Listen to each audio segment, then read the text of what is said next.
So much conflict in sales comes from one simple mistake, trying to prove our point before we understand the customer's.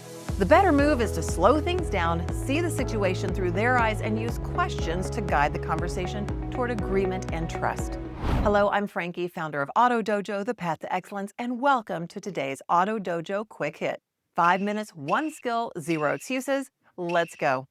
Dale Carnegie's next lessons are about something every salesperson needs to master: how to handle people when emotions are running high and how to move them toward a better decision without forcing, arguing, or judging them. What does every human being want? Sympathy, understanding, and significance. Carnegie says 3/4 of the people you will ever meet are hankering and thirsting for sympathy. Give it to them and they will love you. That is huge in the world of automotive sales because customers are not just buying a car. They are bringing stress, fear, frustration, time pressure, financial pressure, and sometimes even embarrassment into the process with them. That is why one of the most powerful things you can say is not some perfect closing line.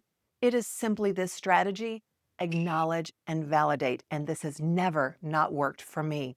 What does this sound like? It makes sense that you feel that way. Anyone in your situation would probably feel the same way. I can totally understand why that landed the way it did. That does not mean you are agreeing with bad behavior, though. It means you are understanding the person behind the behavior. Why does that matter? Well, because when someone is upset, they're not operating at a logical level. They are operating emotionally. And if you try to challenge them while they're at a drama level 10, you are not solving the problem. You are feeding the fire. That's why the best salespeople and the best managers do not rush to judgment.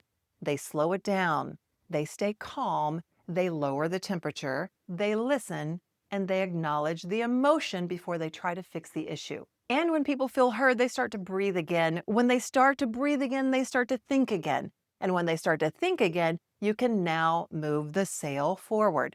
And this works anywhere and everywhere in the sales process, whether it's selling your car or selling your agenda. If a customer comes in defensive because of a bad past experience, don't tell them they're overreacting and don't ignore the situation. Acknowledge what they're likely feeling behind it. If a customer is upset about price, don't jump straight to why you're right. Validate the concern first.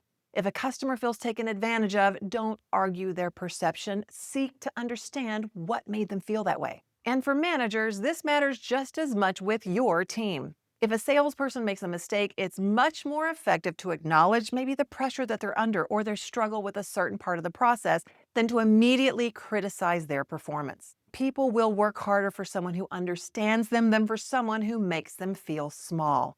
Carnegie also takes the skill at managing and influencing people to the next level, appealing to people's more noble motives. He basically says that people usually have two reasons for doing anything: one that sounds good, and then the real one. But when you appeal to the better version of who they are or what they want to be, people will often rise to meet it. In sales, this is incredibly powerful. Instead of pushing customers into something, invite them into the best version of the decision. Here's a litmus test for your desire to rise up to your nobler self.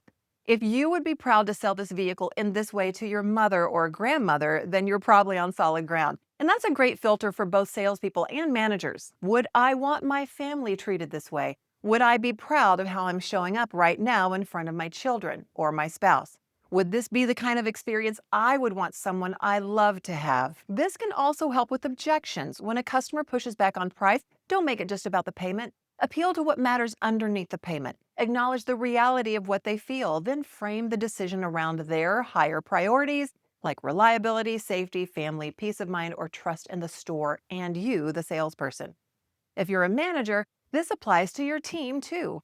People respond better when you connect their behavior to a bigger purpose. If you want better processes, better follow-up, or more consistency, don't just tell them what to do. Help them see how it supports the kind of store, the kind of culture, and the reputation that they want to be part of. People rise to the challenge and to the better version of who they are when they feel like they're being invited into something better, not just being bossed around. So the lessons here are simple. Meet people where they are, validate what they feel, and appeal to the more noble part of who they are. That is how you lower resistance. That is how you build trust. That is how you move the sale or your agenda forward without forcing it. So go do it now. For your next several customers, do these 3 things. First, Acknowledge their feelings before you defend your position.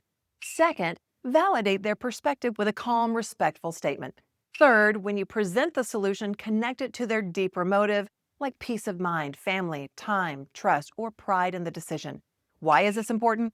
Well, because people buy from those who make them feel understood, respected, and significant. If you can lower the drama, raise the trust, and appeal to the best in them, you will create better conversations, better customer experiences, and ultimately a better and more profitable business. So go take action, keep the customer first, and go dominate your floor. To receive these directly into your inbox every week, scan the QR code you see here, and I look forward to serving you in the Auto Dojo soon.